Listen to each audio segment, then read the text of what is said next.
so much, Kat, for joining me today to talk about your endometriosis journey along with how you manage that with exercise. So I just have a few questions I wanted to ask you and share with our wider endometriosis community that we have on the Endo platform.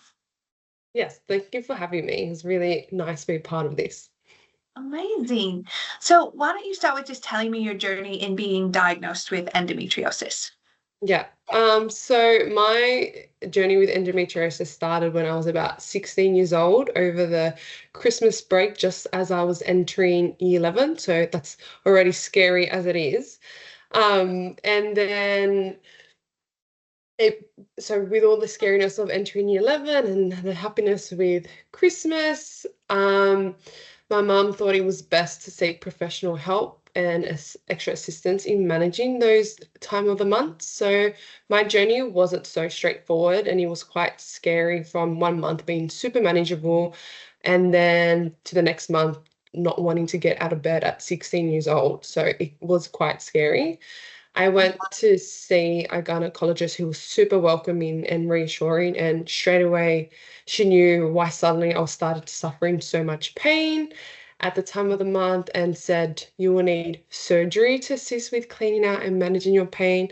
So this was very scary to me, and Yeah. I was scared to have such an invasive pelvic surgery at 16. So me and my mum decided against it. Okay. And then that's when the journey kind of started. So over the next 6 years, I was on the pill and changing the type of pill I was on for every 6 to 12 months, as Yeah. my body felt like it was just getting used to the pill and it required higher dosages for my next prescription.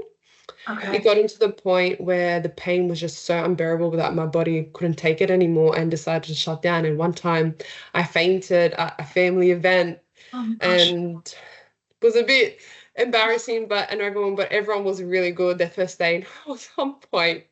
So this is when I knew something more was needed to assist me managing my pain, and I did end up completing that pelvic surgery in 2021, and it was probably the best thing that I did. Yes, the pain is still there, however, it was to a lesser degree, and I was able to participate in my daily activities, such as going to uni and studying and exercising. So it has been a journey since then. However, I'm grateful for the help, everyone that I have Yeah. around me as well.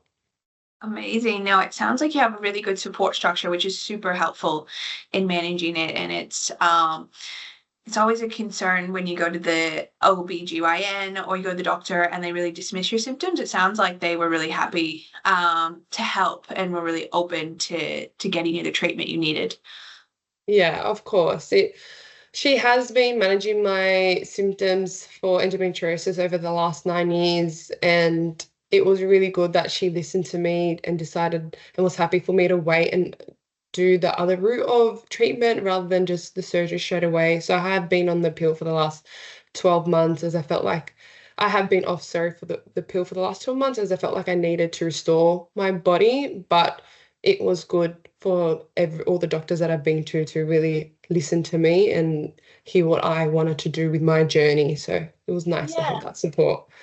that's amazing. So it's been 9 years that you've been managing your endometriosis then? Yeah, 9 years and consistently on off the pill, and I've decided now 12 months in the last month that it's time to restore my body back to its natural Yeah. hormone levels and just take it as it is and see where it goes next. Yeah, not an easy step to take at all. And then you mentioned, your exercise routine there. What is your current exercise routine? My current exercise routine is a bit of everything at the moment. I'm in the mix of completing CrossFit about 4 times a week, and I try to walk to and from the gym. It's not too far. And then I do Pilates twice a week, and I try to do boxing once a week too. So it's a bit of everything, different modes of exercises, intensity, low intensity, and reformer-based Pilates, which is all really good as well. Amazing. So you're not being steered clear from doing some high impact. You're just doing it when it feels best for your body. Yes, of course, because your body can change daily and the symptoms you experience can change month to month. So I feel like mixing it up and just listening to your body is always a great way. And that's something that I've struggled with over the past 9 years. And I feel like over time I've started to learn with the help of great people around me to Yeah. listen to my body. And it's always a great way to have a positive impact in your life with exercise and helps distract you from thinking about the pain, and it just puts me in a better mood and during training and after training, and it just makes you feel good generally. And then having the variety of different types of exercises, I can really choose what I feel like to do. Yeah, I think that's amazing. And I guess you would say overall, it's been a positive addition to the management of your symptoms. Yeah, it's been great. I felt like going from such a high level sport when I was younger, in high level intensity, netball and swimming, exercise has always been a part of who I am, and I continue, and that has helped me manage it and helped me distract and just put me in a better mood generally overall. And it's been good to distract me from work and all the studying that I've been in, and also managing pain as well. Amazing, amazing. And then when you do experience a flare up, how do you adjust your exercise routine? I really struggled, like I said before, understanding what my body wants and what it comes to exercises and endometriosis. For a long time, I used to feel guilty that I experienced pain and not having the energy or the capacity to exercise. However, I've come to learn that doing nothing and learning, I'm leaning into those symptoms and just taking the time to rest and recover is better for the long run. Over the last 9 years, I've experienced burnt out, doing too much exercises when experiencing too much pain, and it does take a toll on you. So I like to adjust my exercise routine to light walks or still participating in my exercises, but just changing it up with regular breaks how I see fit. So I still participate in my CrossFit classes, but I won't compare myself to competing or staying up to with my peers next to me. So I'll take regular breaks, take the rest, have extra sips of water, and just pace myself. And feel like that's what's kept me going and persisted me in my exercises during my flare-ups. Amazing. You've got some great strategies there, and I think that's going to be really beneficial for others managing endometriosis, especially if they're a little bit apprehensive to get into exercise, or they are someone like yourself who's been active their whole life and then they've just been diagnosed and they think, oh, well, I've read a lot of materials, shouldn't be doing high impact anymore. So I think you're a really positive story for them, and that they can keep doing it. We just have to adjust and make some modifications.